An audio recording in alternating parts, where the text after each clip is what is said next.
From the College by the Lake, Coeur d'Alene, Idaho. Local, regional, national, and international guests discussing the issues and topics affecting the way you live are on Forum, the North Idaho College Public Forum, with your host and moderator, political scientist, Tony Stewart. We are pleased to announce to you that with today's program, we are concluding the 26th year of the North Idaho College Public Forum, and it is our goal to be with you again next week to start year number 27. It's a long time to be on television, and we're very pleased we've had this opportunity, and we certainly do thank those PBS TV stations that allow us to bring you this program. And as I indicated, we look forward to commencing the 27th year next week. On our final program for the 26th year, our topic is going to be mental health issues, and it's appropriate that we have this program today because next week is Mental Health Awareness Week in America, and not only is that appropriate for us to recognize that very important issue, but also to discuss it from the viewpoint of trying to help our viewers understand the number of the issues that our guests can bring forth to you. I have three guests today from the Idaho Consumer Advocacy Network. All three of our guests are here to discuss the issues under mental health and mental illness, and we want to talk about some of the historical aspects, and we wish to also discuss some of the stereotypes or stigmas that have been directed at people with some form of mental illness, and also the recovery questions that we would like to pursue. I'm very pleased to welcome to the program three guests. First of all is Ron PARCANICE, who is on this network that I indicated. Ron, welcome to the program. We're very pleased to have you here and look forward to the interview. And next to Ron is SHERI GARNER, who is also a member of the network. And SHERI, welcome to the program. It's nice to have you here. And I worked with you to set this up, and I thank you for the effort that you put forth to make this possible.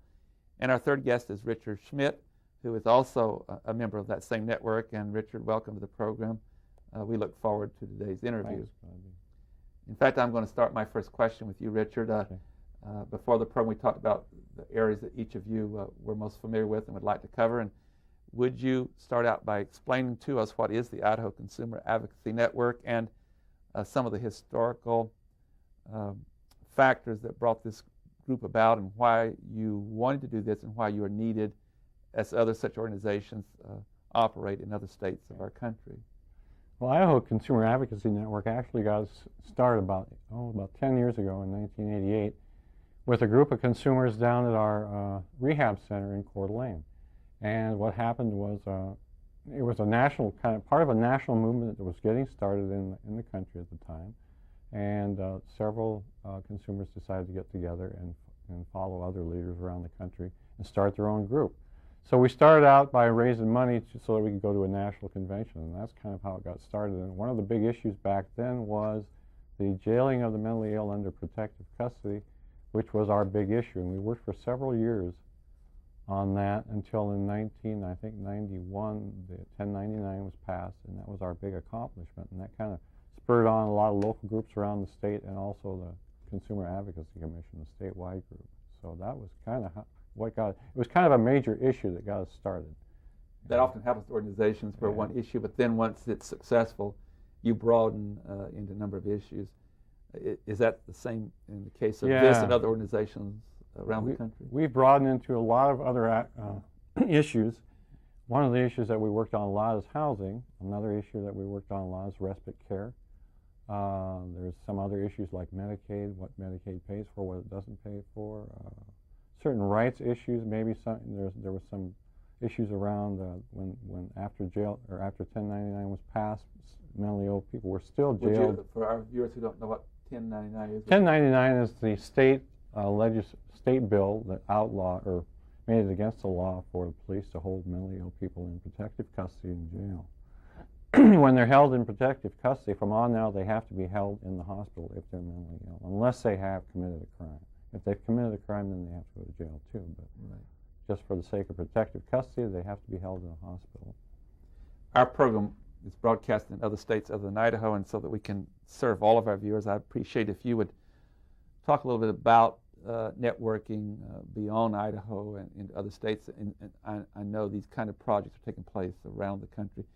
Give us a little more specifics about the rights for the mentally ill and some of the issues such as respite care and housing, and just take us through some of the projects. As far as respite care was something that was developed back east years ago. I think in Vermont probably is one of the more progressive states, and we hear this stuff from other consumers around the nation when we go to national conventions. Respite care is an idea that evolved out of the need for people to be placed in a sort of a halfway home for a short period so they could work on their crisis rather than going to an expensive hospital where they required much more intensive treatment. It was a cheap way, and it was also a more effective way of handling a crisis that wasn't to the point where they were dangerous to themselves or others. And it's turned out pretty good for a lot of consumers in Coeur d'Alene and in North Idaho, because we can now house 3 people at once in our respite house. But other states are doing this. Other states are doing this. This wasn't our idea. We got this from, I think it was the state of Vermont. So. If I can just add a footnote here, this is happening to other organizations too. I was one of the founding board members of Hospice of North Idaho, and that's the same kind of concept that we're, in that case where you have terminally ill patients, instead of being in the hospital, being able to go home and be in very comfortable surroundings, and also far less expensive for everyone involved. So there are several different areas where we're finding that there's ways to deal with things like respite care that's helpful to everyone. It's win-win for everyone. And it's a good thing because you don't remove the person from the community. Every time you remove someone from the community, they lose something. They lose their housing, they lose their connections in the community, and they have to start over, and it makes the recovery process a lot more difficult. So it's kind of a short-term care facility that really has turned out well for us right here in North Idaho. Thank you. Can you give us another couple of examples of things that you provide in services or working together that's changed around the United States? Well, one thing that we've worked on a lot was back in the early 80s and towards the late 80s, there was a movement for the ADA. I don't know if you've heard about that. I can't remember what it means. ADA stands for American Disability Act. American Disabilities Act. Yeah, and that was passed. We worked hard on that, and it was a national movement because a lot of clients of mental health would go to school or something, learn a trade, or maybe they would just apply for a regular job and they were turned down if their employer thought they had a mental illness. Or if they had to go to the doctor or something, make a doctor's appointment, they were kind of terminated. There was a lot of cases like that where people were losing jobs and were losing opportunities to enter the field of work, not only for the mentally ill, but for other physical disabilities also. So it was a national movement where the mentally ill people got together with disability rights people around the nation and pushed for the ADA. We did that a lot in Idaho. We worked on that quite a bit, to where now that I think you'll see that employers are much more ready to take a mentally ill person and employ them if they have the right credentials. It isn't as difficult anymore. The stigma of a mentally ill person not being able to do the job isn't quite as bad as it used to be. It still is there, but we're working on that gradually to improve that, and we find that we've made quite a bit of headway in that.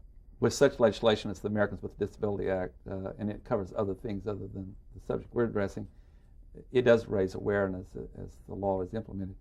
And that builds my bridge to SHERI. I want to ask you a series of questions, then on from there to Ron. But you and I have had a couple of conversations preparing for this program, and SHERI, I think you articulate so well, first of all, the problem, some of the stigmas, and I wish you would take us through those, and then we're going to come back to talk about trying to educate individuals to what this particular disease is, and then we'll get into some recovery. But first of all, I guess I would start with the question is, why is there a stigma and a stereotyping that is in error concerning the whole field of mental illness? I think that it comes from a lack of understanding what mental illness is and the history behind it. I think that when we go out and do our talks with the public and educate, and they're able to ask us questions back, that we clear up those myths and misunderstandings. It's a matter of, stigma is a matter of perception. It's not the case of what the mentally ill person is actually doing or dealing with, but how we perceive them. And a lot of times when I go out and speak, and people find out I have a mental illness, I have a bipolar disorder, they're amazed because of the stigmas. They have the stigma that mental illness is mental retardation, and they are two separate topics. Let's move into those for a minute. The difference between mental retardation and mental illness, because you could be a lot of help to viewers who might not know that distinction. Mental retardation has to do with your IQ level. A lot of times there was either brain damage at birth or at a later time, and a person is not able to learn past a certain stage. Mm-hmm. With mental illness, that's not the case. I always joke that God's given me a good IQ to compensate for having the mental illness. And usually people with mental illness have a very high IQ. They're very capable. They can learn and function and hold down, powerful jobs. Take that another step further too, what you and I talked about concerning some people in their lack of knowledge and understanding do not look at it as they do other diseases such as high blood pressure or heart condition and so forth. Mm-hmm. Would you have some edification for our viewers on clearing that up, and then with that there's more understanding? Well, with a person who has diabetes, one of the things with stigma that always gets me is that when you see a headline in the paper, you don't see diabetic man shoots store clerk, but you do see person or man with mental illness shoots store clerk.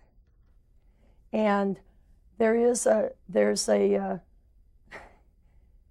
stigma that goes with that, with the media and their portrayal of mental illnesses, that keeps perpetuating this, that keeps building on this.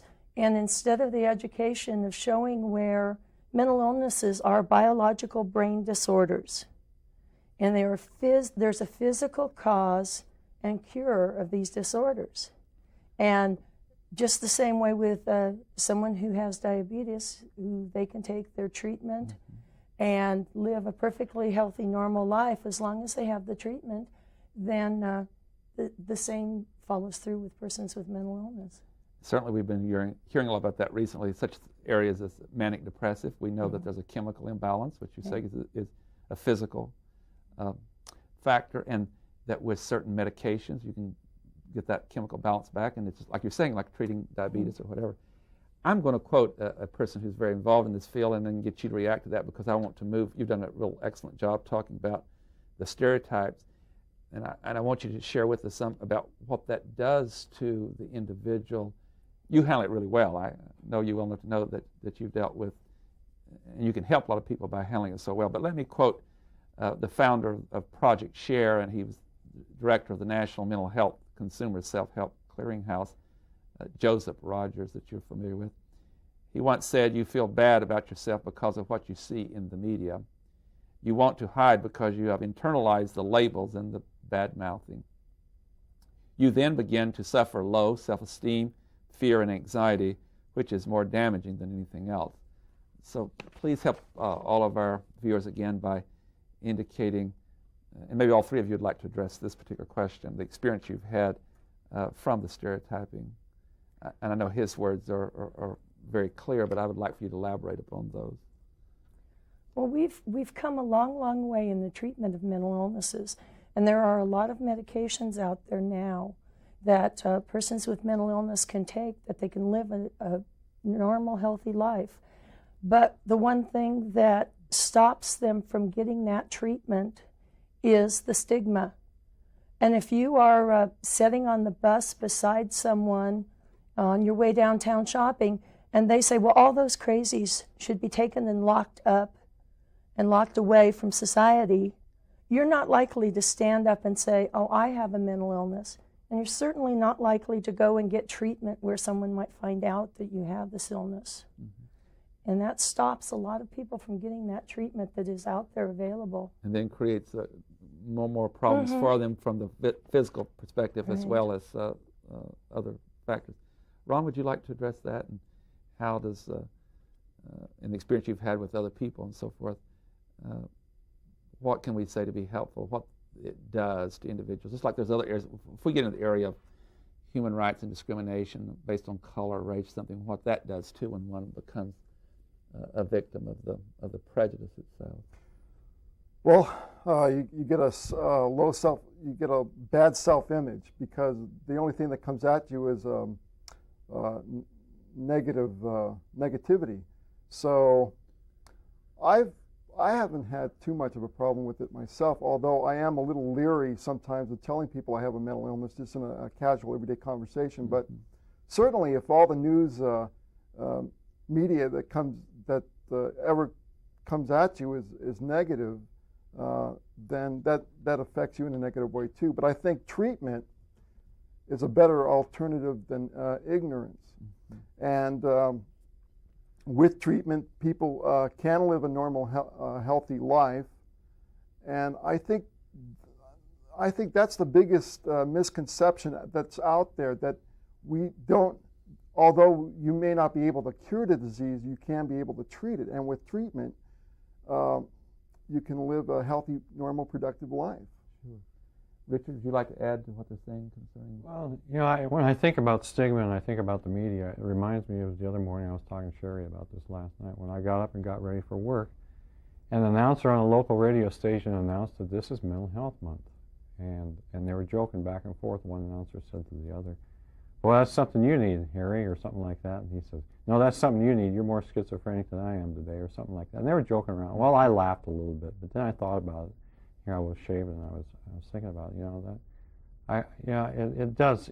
It is a perception that the people have, because I'm schizophrenic, and I work. You know, I have a family and everything, and it makes you wonder, you know, what people, you know, how people see us sometimes, and how they view us as some kind of a nut that's locked away, or some kind of a nut that's tied up somewhere, or something like that. And it hurts a little bit sometimes, because you work hard, you pay taxes just like everybody else does, and you're trying to accomplish something, and you're not, and your symptoms are pretty well controlled. You know, you control your symptoms, and you're fine as long as you take your medication and get your treatment. So I think this is another viewpoint that I think this is another aspect that the media has to focus on, is something like, hey, there are mentally ill people, and there may be some way up there executives. You know, there may be politicians who have mental illness that are doing a pretty good job. So we're not all like the media may expect us to be. SHERI's made such an excellent point out of the fact that it's not related to IQ. IQs are very high in many cases. It's a biological, like the chemical imbalance we talked about and so forth.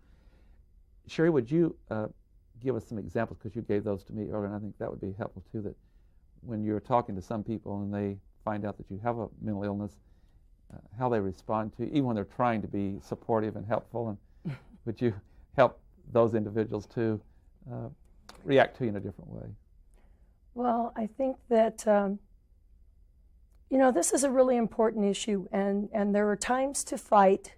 There are times to get out there and really get your point across to people and be hard about it, because it is so important and it is a civil rights issue. But there are other times that you have to not take yourself so seriously. You have to understand that people are not educated on what mental illness is. They don't know what they're saying, that what they're saying is offensive or hurtful. And I guess my favorite is when someone comes up to me and they find out I have a mental illness, and they start talking very loud and very distinctly to me. And that relates to the idea that they think mental illness is mental retardation.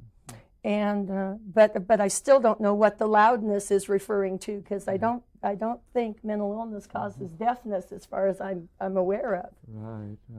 But that's really helpful, because people can become sensitive when they know. And one thing that you're doing that's so helpful is people, if they don't know about certain things, then if you share that with them, then they can learn and they can grow from that process. I'll be back to the two of you, but I want to go back to Ron, because Ron, of the three of you, is one that's also very involved in some programs and future ideas. And Ron, if you'd share some of the future projects and plans you have, even though that may be in this particular locality, it's for this program, as it goes out into other states, other people could get ideas that they might want to try something similar. What are some of the plans that you have through the network?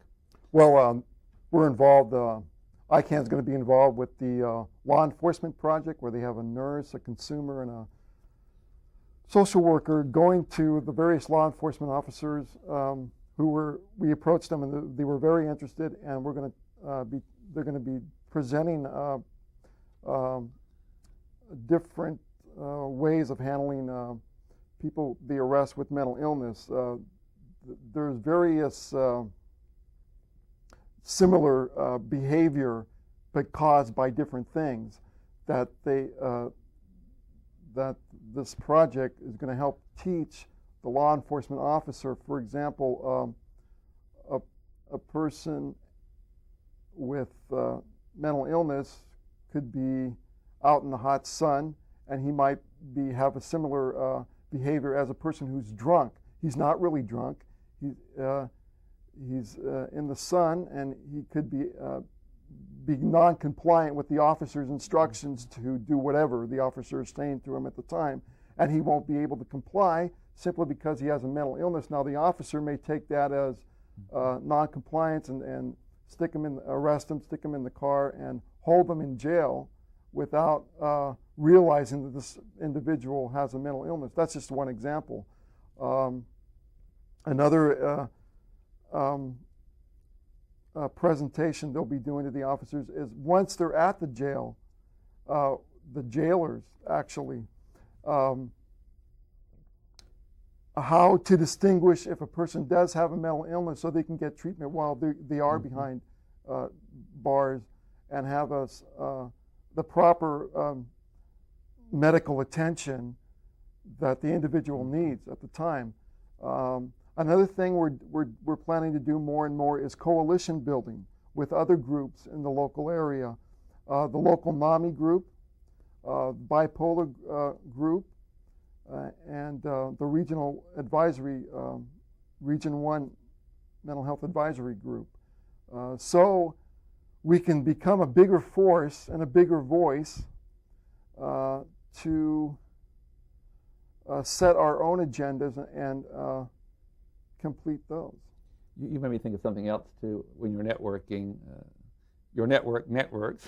I'll play on those words. Yeah. And that sounds so constructive to deal with educating the police about how to deal with the issues. But it made me think of education, and the school systems, and so forth. Do you have any plans in which you can assist I think educators? that would be a good idea too, to go, let's say, to the junior high, elementary, get them while they're young, teach them while they're young, so that when they grow up to be adults, they'll know more about it. And I think that would be very helpful, yes.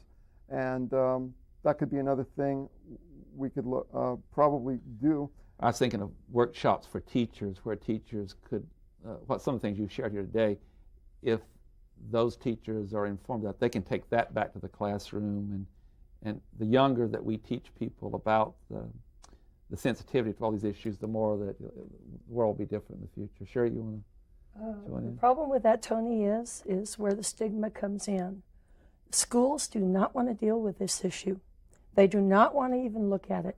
If it has to do with mental illness, they don't want to even look at the material. There's a lot of good material out there. There's a lot of people that are ready to present that material, and the school boards won't even deal with it.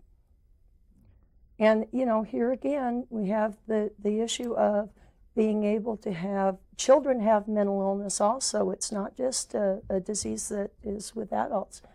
And here, like Ron said, we could get this in there and help a lot of people. It would be cost effective to be able to catch the people before they become so much in crisis that they end up in a state hospital or destroy their families and things. Mm-hmm. And yet the schools are not willing to work with us on it. And if children have this particular disease, and as you said, some do, the sooner that's diagnosed, and the more that they will not go through that will be difficult for them. And so with parents and teachers being able to see it, increase chance. As we lay to rest some of the stereotypes, do you think that then parents in particular will be more willing to look? It's hard when there is a lot of stereotypes for someone to say, my child could be with this particular disease. That will help, do you think? Yeah, I think it will be a major help. not only to the students themselves, but to society. Your organization and others like it, and Ron has even identified some other organizations that exist here and they do other parts of the country. What are you doing with the medical profession to reach out with this outreach program of education through physicians and people in the field of psychology and so forth? Are strides being made there? Yeah, well, around this area, we do have in-services with the professionals. I just held one not too long ago at the Benoit Medical Center in Plummer with their professionals and social workers. And they have a grasp of what the illness is, and they have a grasp of the medications and things, but they don't have a grasp of the wholeness of the person, and they don't have a grasp of what advocacy is and what it could be. And so we go down and talk to those professionals and try to key them in on this. We have a little time left. The time passes fast on this program, and we're involved with such an important issue. Let's go back a little bit to the issue of recovery. My purpose for this program, among others, is more than anything education to our viewers. That they're so loyal to us. What can you say to individuals that do have a mental illness and about recovery? What, if you had a list of other than things we've talked about, what would you suggest that could be helpful on this road to addressing the illness and recovery? Well, recovery was not a concept that was normally used with mental illness. It was normally thought that once you had a mental illness, that's it. Your life was ruined forever. But recovery is possible with the treatment. And as long as people can get in, as soon as they start having symptoms and get that treatment, there is hope for recovery. And that will carry on and allow you to have a much happier life. And there's different things that, one we talked about is medication. I'm sure there's just a lot of education for the individual with support. And one of the things that ICANN does is that we are persons that have mental illness ourselves. We are dealing with this. We have struggled with it. We know the pain and hardship. I hate to interrupt, but we're out of time. On behalf of our staff, I want to thank all three of you, Ron, SHERI, and Richard, for being with us. It's been most informative, and good luck to you. Thank you for taking this time. Ladies and gentlemen, I know you have found our program very informative, and I'd invite you to be with us again next week when we start the 27th year of the North Idaho College Public Forum. Until then, please have a good week. I am Tony Stewart.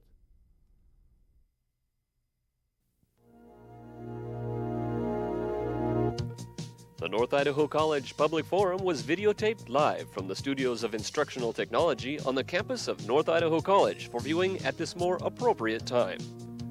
We invite you to join us again next week for another all-new edition of the North Idaho College Public Forum on this public television station.